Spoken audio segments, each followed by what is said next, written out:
How's it going? Said he's going right. No. It's happening.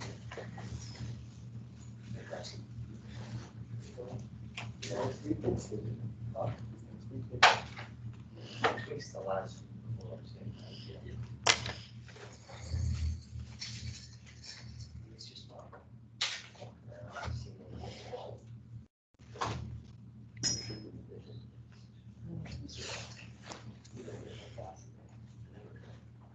It's just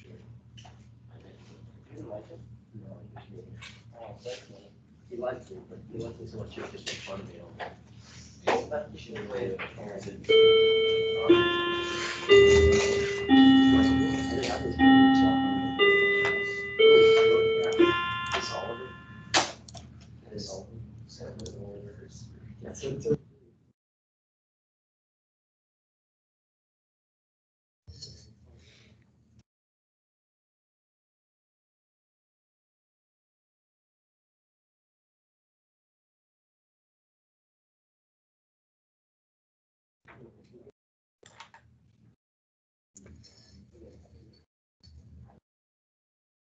Good morning, guys. We're going to work through 5.4 notes.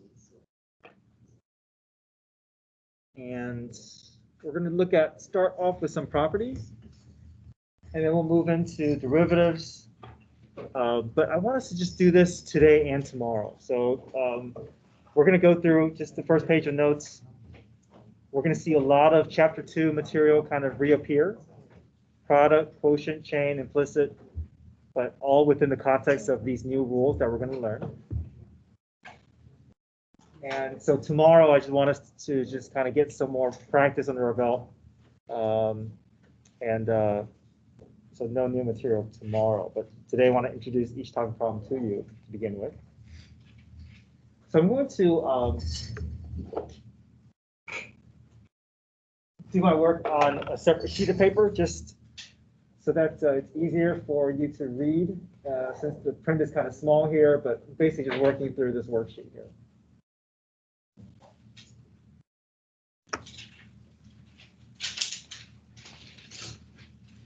So these last few days, we've been learning about natural log. We learned about what the graph of natural log looks like. We learned about properties to expand. We learned about the derivative rule. And today, we're talking about the inverse function of natural log, which is exponential function e to the x. So if your natural log graph looks like this, your e to the x is going to look like this.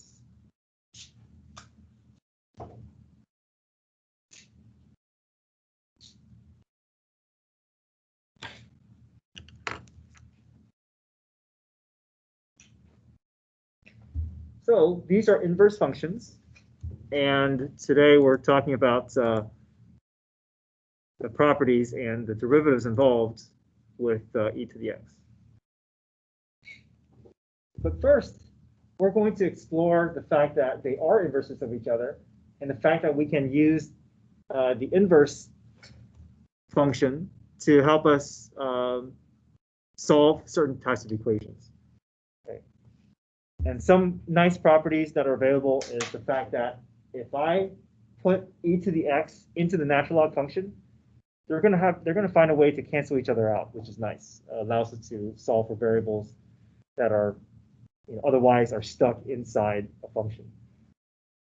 Likewise, if I have a natural log function, I can I can put it as part of an exponential base e, and that will also cancel out. So something in the form of e to the natural log of x, base e and natural log, they're inverses of each other. They're going to find a way to cancel out. So basically, whatever is inside the parentheses of natural log is going to be the only thing that remains, whether it's x or it's x squared minus 1 or whatever is inside the natural log. So that's nice to know that we can kind of use the inverse of one function to kind of help clean up the function itself. So we're going to explore how we can pair these properties to help types of equations. So let's look at example 1.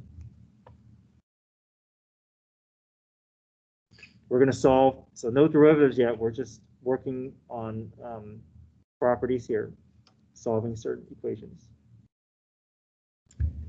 The first example is 7 is equal to e to the x plus 1.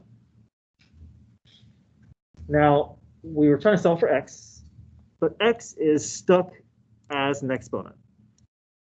And normally, exponent variables are just harder to work with. It's hard to divide, it's hard to move it. But we do know that we can find a way to bring it down if it's part of a natural log expression. So anytime I'm trying to solve for a variable and it's stuck as an exponent, my thinking is always, okay, what if I make it a natural log problem, then I can bring that exponent down. So that's what I'm going to do. We're going to take the natural log of both sides so that we can have an easier time with that exponent variable, because that's ultimately what we're trying to get to. Okay. I'm going to put the x plus 1 in its own set of parentheses. Okay, so now which property can we take advantage of on the right side? Yeah, good. That exponent, that x plus 1 can come down cleanly in front. And now once we do that, we just have more options available in what we can do with it. Okay, x plus 1 comes down. A lot easier to work with this x plus 1 now, or to work with that x. What do you know about natural log of e?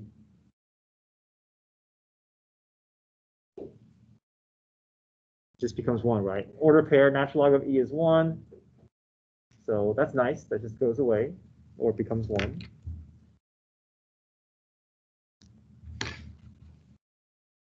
Okay, so now we have a clear path to our answer. Subtract 1 from both sides.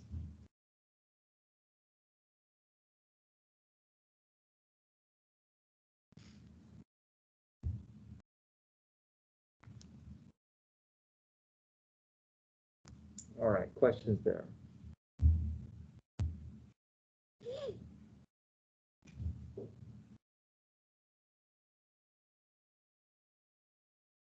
Okay, number 2. We're also solving for x, but x is located in a different location here.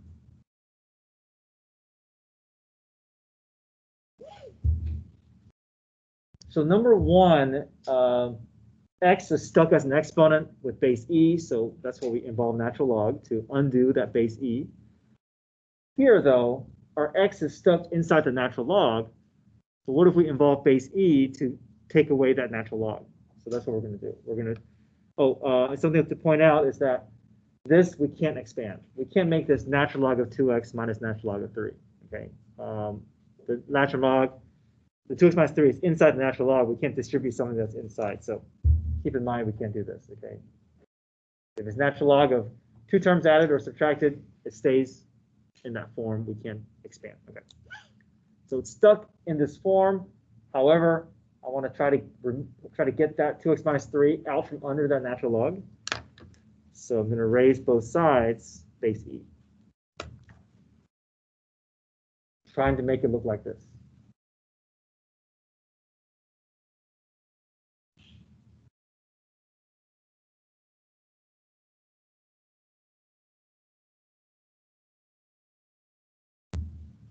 So the nice thing here is that first of all, I'm balancing both sides of the equation. Whatever I'm doing to one side, I'm also balancing on the other. And the e to the natural log, we can just make it go away, and the only thing that's left over is what's inside the parentheses. Same thing here. E to the ln of x, I think of that x as anything inside the parentheses. Anything inside the parentheses is the only thing that's going to remain. So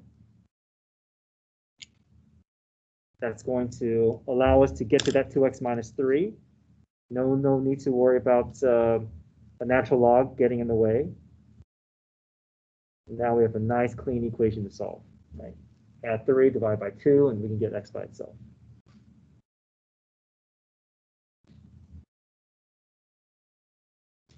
Divide both sides by 2.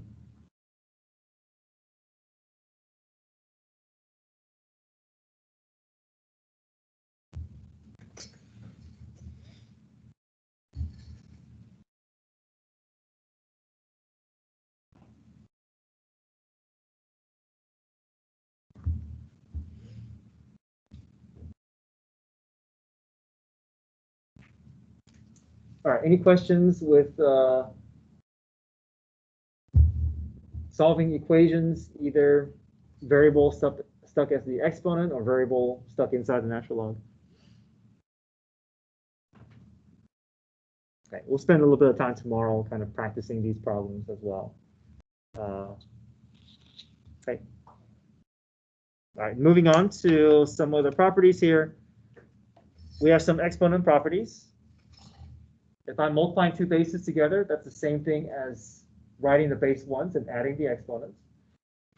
If I divide bases by one another, that's the same thing as writing the base once and subtracting the exponents. And also a reminder, e is a number, right? So if there's no variable involved, e is not a variable. So if it's e squared, the derivative is not 2e, or if my equation is e to the fourth, my derivative is not 4e cubed. That's just a number, so that number is always going to go to 0. Or derivative-wise, it will go to 0. All right, so here's today's derivative rule for exponential function e to the x. The rule says if I have something in the form of e to the u, where u is an exponent expression, then my derivative is just the exact expression itself times the exponent's derivative. So that's a nice thing and convenient thing about exponential function base e, is that the derivative is just itself. But if there's anything in the exponent other than an x, we need to involve its derivative as well.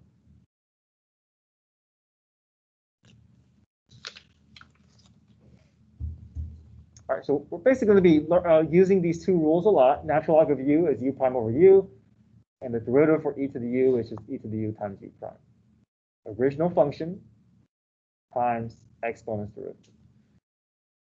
So let's start off. Let me just do some easier derivative rules, and then we can move on to ones that are more involved. So I'm going to call this 2b and 2c before we jump into example 3. So let's say I had an equation of e to the x, and I asked for the derivative. All we're going to do is we're just going to follow whatever the rule says. So what do you think is going to be the first part of my derivative? Yeah, no changes, right? Make an exact copy. Times exponent's derivative. What's x's derivative?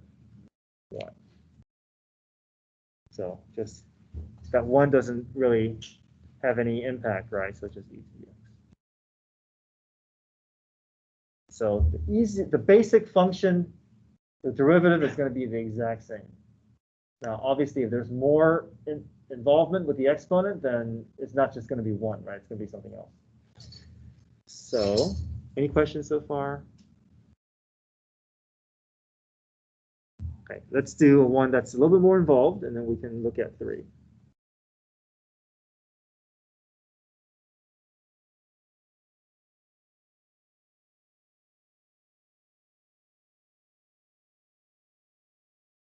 So would this rule also work with like regular numbers like 5, 6, 7? Oh, you mean base 5? Yeah. Okay, so this rule is only for base e. We are going to be talking about other bases like base 2, base 3, base 5. It's going to be based off of this rule, but there's a little bit more complexity to it.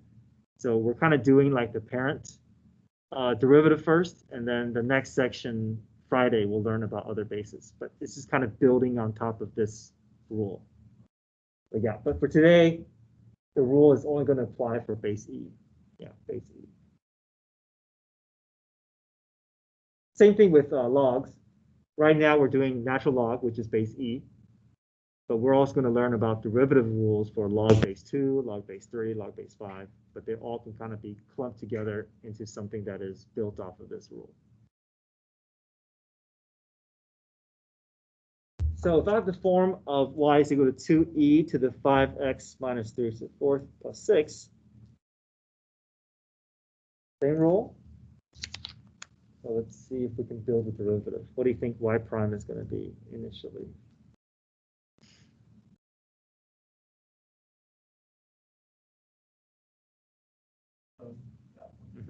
With the 2, right? The 2 is going to stay. Okay.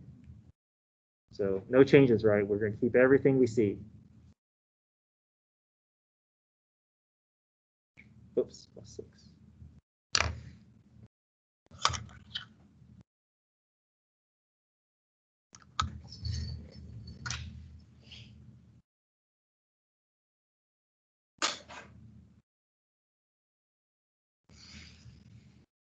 All right, times, I got my e to the u showing up. Now I got to do my u prime. So I turn my attention to the exponent, and I'm going to put the derivative in this space here. What's my derivative? 5 minus 4x. And the 6 goes away, right? All right, so let me label what we just did. This is my e to the u. And then this is my u prime. Just following the rule and interpreting whatever it's asking for us to find. No need to clean up. We'll leave it in that form. Okay, make sense? Okay. So we're going to keep building on top of what we've done. So we're adding to the complexity here, each problem. All right, here's number 3. Here's our function. Y is equal to natural log of 2x minus e to the negative 2x. And we're going to find y prime.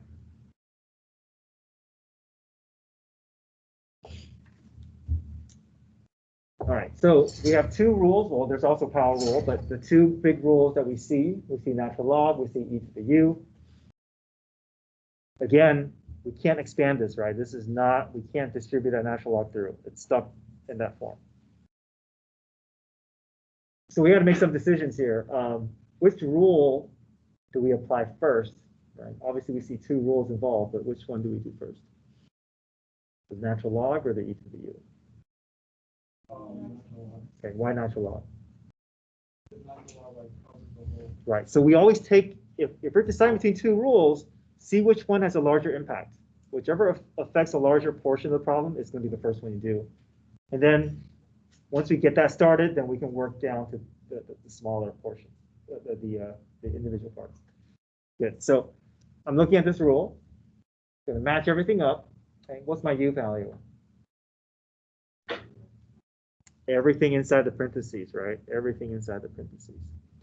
So let's review the rule for natural log. Natural log of u says the derivative is u prime. So u prime means I'm going to take the derivative of everything I see inside the parentheses, and it's going to go in the space above in the numerator. Divided by the original u value. Whatever I see inside the parentheses, I'm going to make an exact copy and put it in the denominator.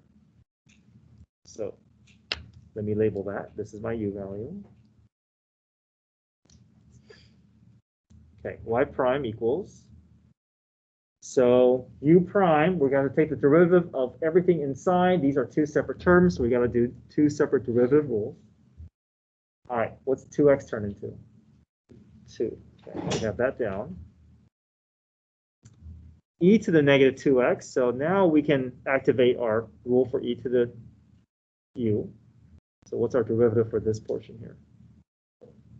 E to the negative 2x times negative 2. Good. The original function times the exponent's derivative.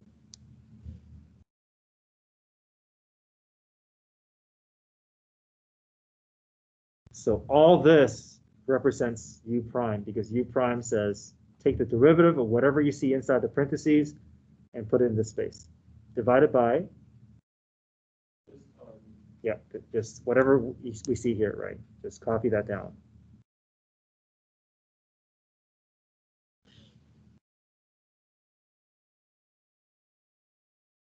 All right, we can do a little bit of cleanup. I'm not going to worry about the negative exponent. Any questions so far? Okay, so I'm going to just do a little bit of cleanup here. combine those two negatives.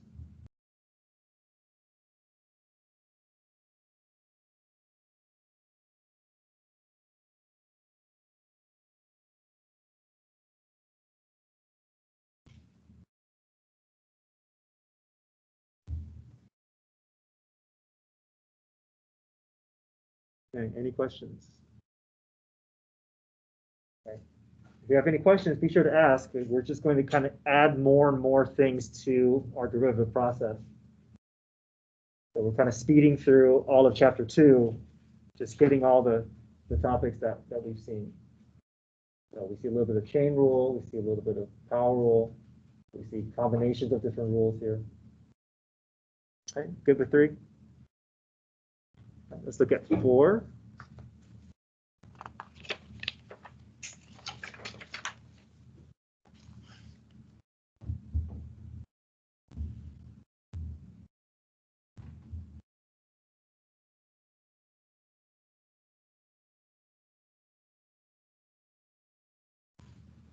Okay, we want to find y prime.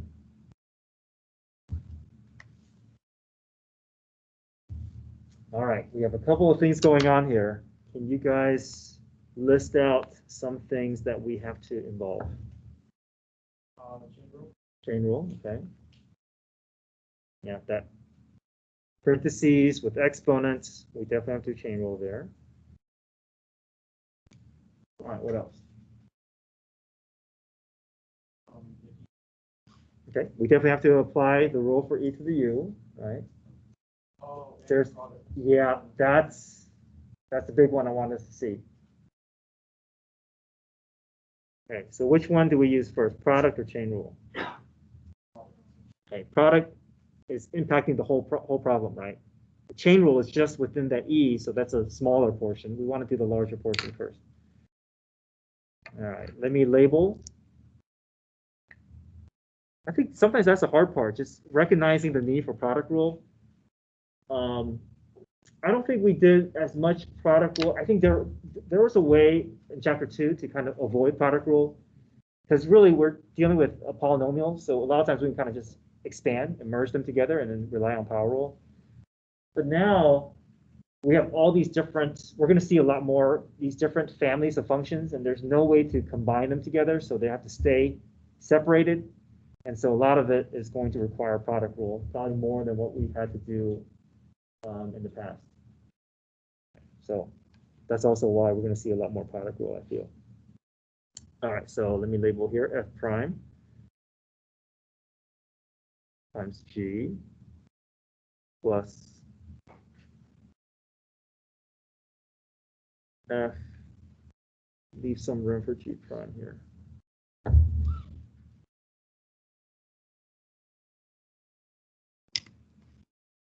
Okay, f prime. G, no changes. Copy everything I see there.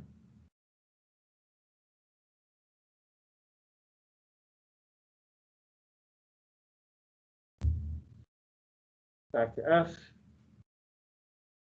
No changes. All right, G prime.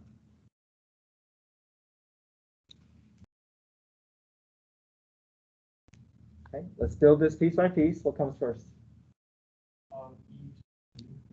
U. Copy everything you see, right? No changes.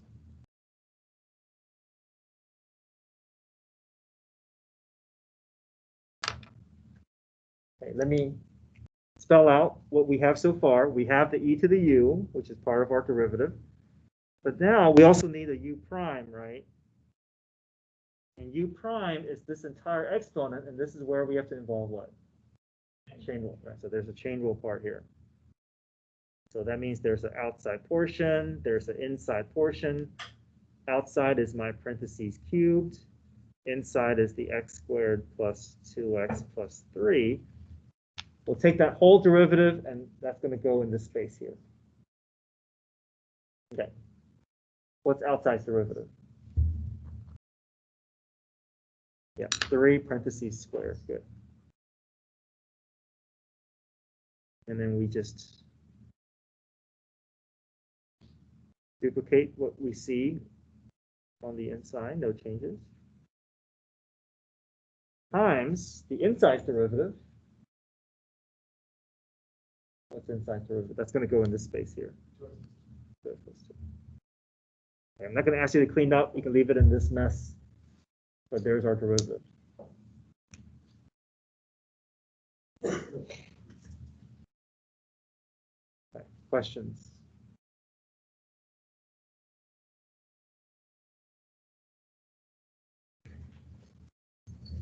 All right, example 5.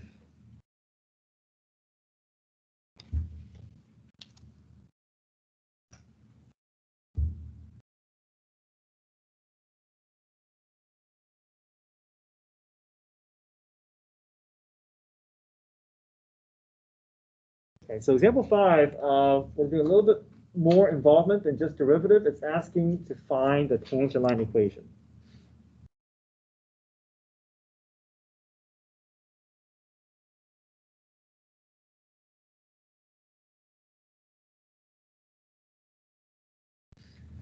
So let me highlight the big ideas behind, or the major steps involved for tangent line equation.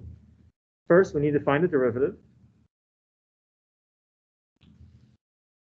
Second, we need to find the slope using the derivative. And then we can do our point slope form after that.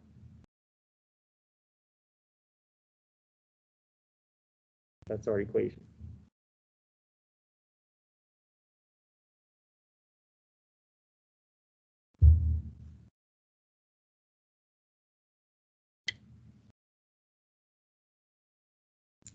All right, so now let's dig into the details here. Find y prime, so I want to find the derivative, but what's involved here? Okay, so we recognize that, right? Obviously, there's a rule for e to the u, there's a rule for natural log, but there's also product rule. We need to see that. Good.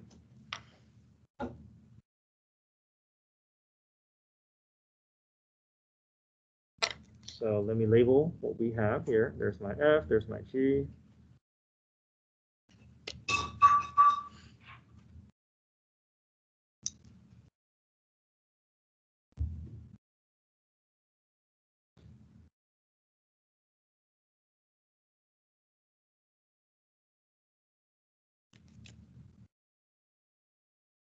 Okay, let's take this piece by piece. All right, what's f prime? Good, times -1, right? We got to take care of that exponent's derivative, and that's going to go next to r e to the u.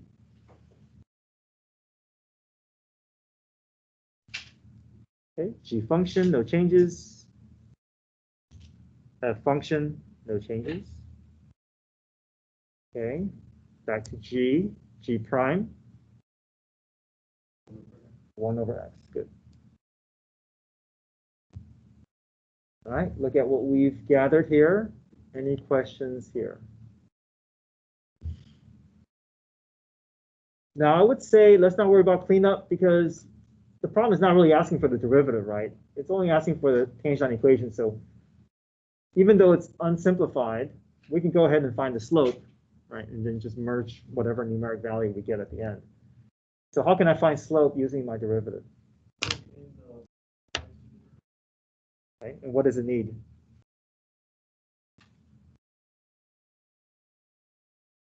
What do I plug in? Do I have an x value that I can use? Is there an x value that's given to us in the problem? Okay, good. Yeah. So in this case, we don't have to use 0, right? There's no y in the derivative. Maybe down the line, we may see some y's in the derivative, but here it's a function, so a function is only going to require the x value. We don't need the y value. So we'll just go ahead and replace every x we see with 1 and see if that will get us cleaned up to a numeric value. That numeric value is going to be our slope.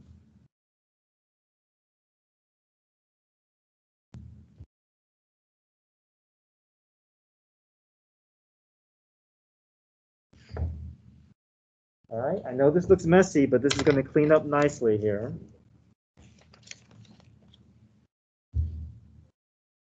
What do you know about natural log of 1?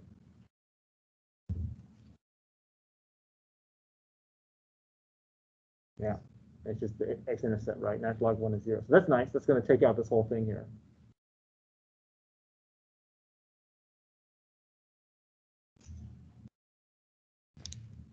So I'm just left with e to the negative 1, and how can I represent e to the negative 1 without a negative exponent? 1 over e, right? 1 over e. There we go. There's our slope. Okay, so let's summarize what information we have. We have our order pair.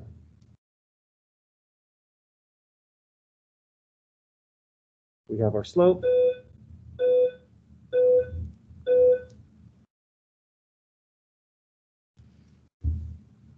And now we do point slope.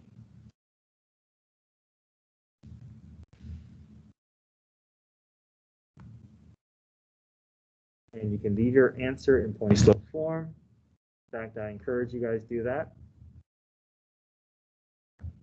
Maybe some of you are used to slope intercept form, but point slope form is good enough. So we'll leave it in that form.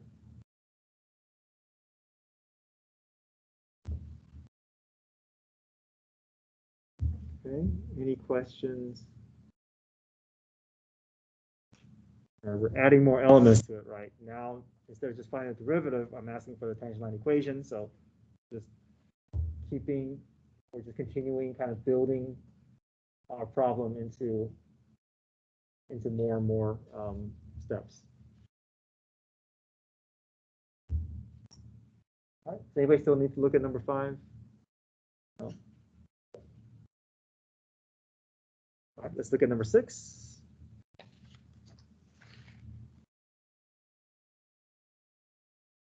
We're finding back to finding derivative.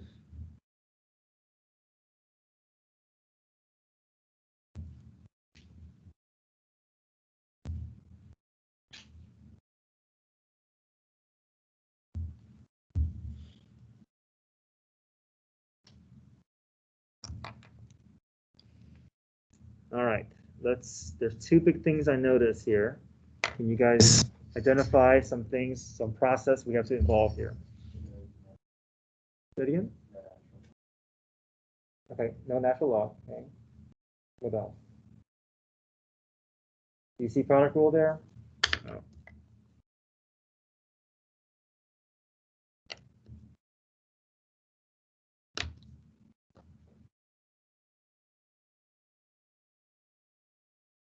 There's one big thing.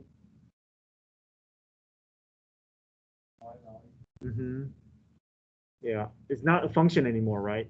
A function has just y by itself on the left side and everything else isolated in terms of x on the other side. So we see multiple y's. We see y's kind of incorporated into the equation. So what's that method called?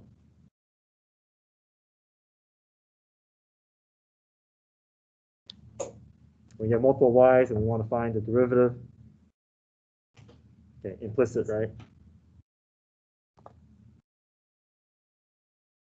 So implicit says that when we come across y's derivative, we need to attach dy dx, right? We don't do anything special with the x's, but we do need to keep track of the y's. Okay, so here's my setup.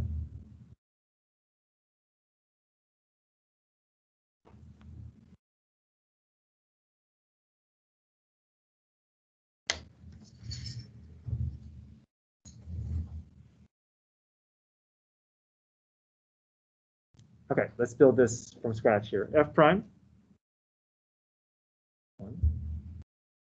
G function, no changes. F function, no changes. Now, G prime. What's the derivative of e to the y? Oops, wrong page here.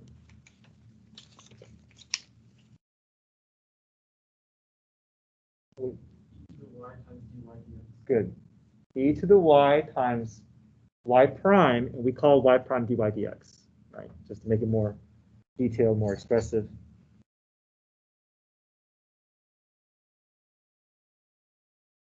Okay, let me pause for a moment. Are we okay with jumping to this conclusion? E to the y turns into e to the y times dy dx. We're just applying this rule. And we're also involving the fact that y has its own special derivative process. It's going to have its own dy dx. Okay. Why do we not have dy dx here? Not taking the Good. derivative. Right. Only derivative. Only when they ask for derivative do we have to involve dy dx. We don't just apply dy dx whenever we see y's. Okay. All right. So let's finish the rest of the derivative. Minus.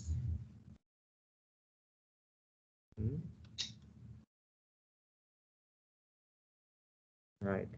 Even though the y disappears, we are asking for y to begin with, derivative-wise, so dy dx is going to pop up. 0 will stay 0, but careful, right? If it's other constants, it also goes 0. If we see 5, goes 0. If we see 12, it goes 0. I want to point out something else. This is kind of just something I like to do just to make sure I have everything in place. A quick check. I count how many instances of y's I see in my original problem, and that's exactly how many dy dx's will pop up in my next step. So I have 2 y's, I should see 2 dy dx's, and that's exactly what I have. So that's just a quick check to make sure that we didn't lose track of a dy dx, or we didn't include an additional dy dx that we shouldn't have, right? Just a quick check there. All right, so the calculus step is done. Now we're just trying to solve for dy dx. Any questions up to this point? All right, so I'm going to move some terms around. I want to leave these 2 terms on the left side so I can factor dy dx out.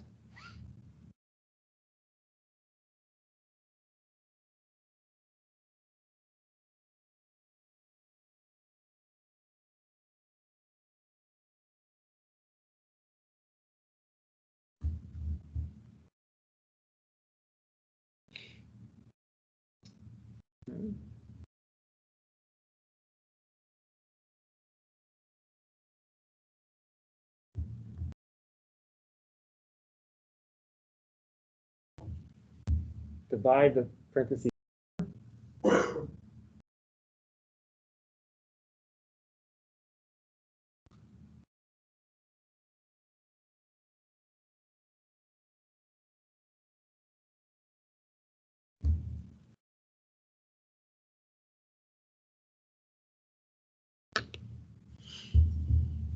Okay, any questions?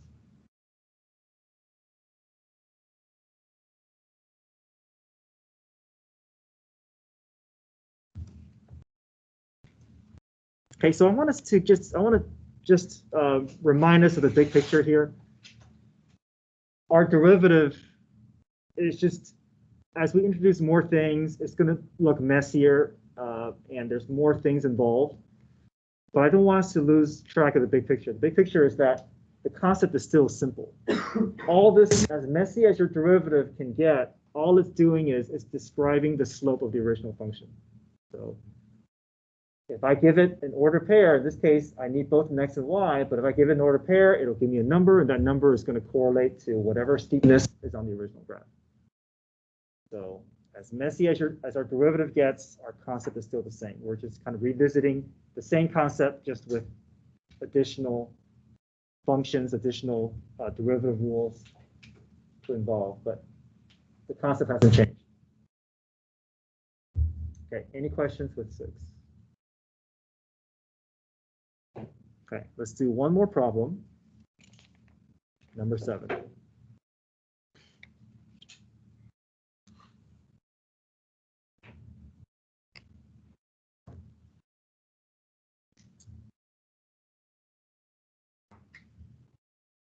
Okay, so this one, I'm going to set it up. We'll talk about it, and then give you guys a chance to work on this, and I want to just be able to see how you guys do. So this one, we're going to find our tangent line equation. So it's kind of like a combination of the previous problems here.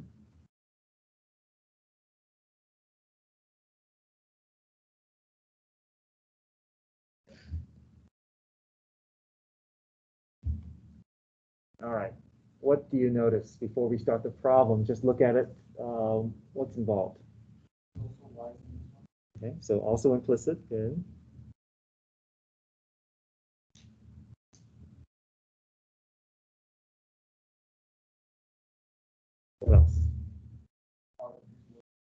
Product rule. How many times though? Yeah, we gotta do it twice. Product rule twice. Okay, so I'm gonna set it up. See how far you guys can get. Now, let's do this real quick here. How many y's do you see? 2. That means the next line, however messy your derivative looks, there should only be 2 dy dx's that pop up.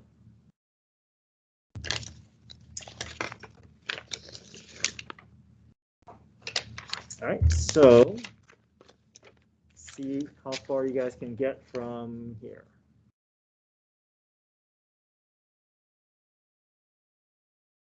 Two sets of product rule. I've labeled them. See if you can fill in those blanks.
What happens to the one on the right side of the equation?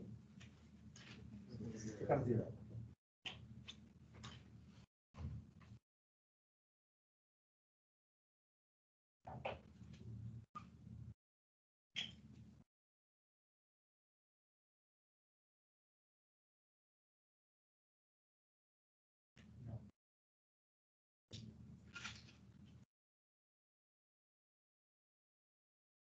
Okay, let's check your second line.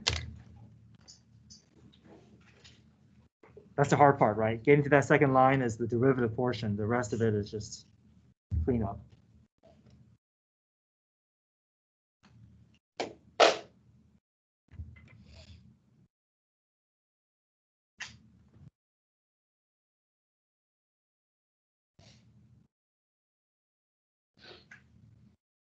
Okay, f prime times g plus f g prime. So g prime, the rule for e to the u is e to the u times u prime, and u prime for y is dy dx.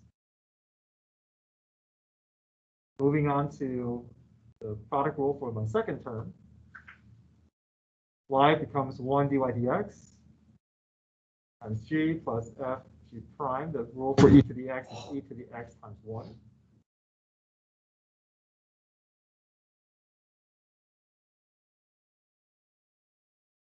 Okay, any questions up to this point? So look at how many y's we have, right? We have 2 y's. The second line, we should only have 2. Quick way to double check that you're not adding or taking away UIDXs that should be there.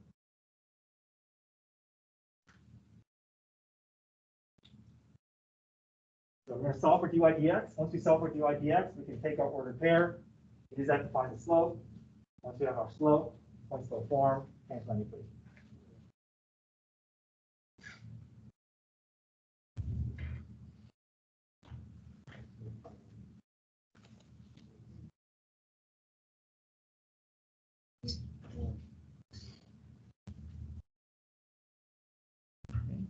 Here's my derivative equation before I find my slope.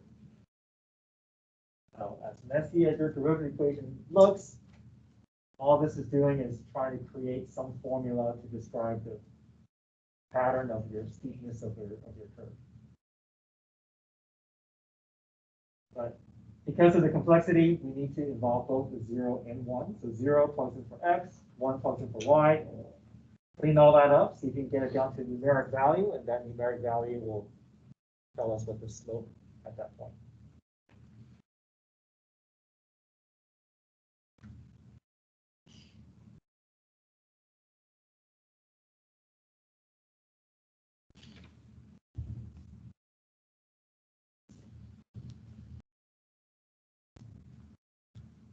Okay, so 0 plugs in for x, 1 plugs in for y. Remember, anything raised to 0 power is not 0, right? Anything raised to 0 power is 1. So 1 is going to stay. There's a 1 in the denominator. I'm left with negative e minus 1 over 1. Any 1 in the denominator, just make that go away to make it negative e minus 1. This is, could be, we can make it a decimal value, but we want to leave it as the exact value. So there's our slope.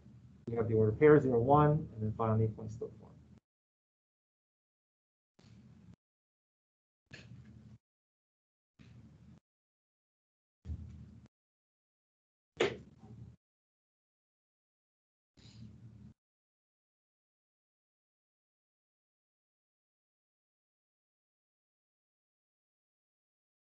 Any questions?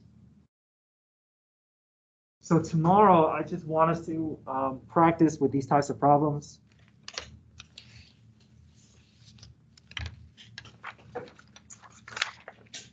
Under today's link, there's also this worksheet. So I'm just going to pick out problems from the worksheet tomorrow just to practice solving equations, finding derivatives. So let's just get more practice under our belt. Nothing new tomorrow. Okay. But if you can bring this tomorrow, that'll be good.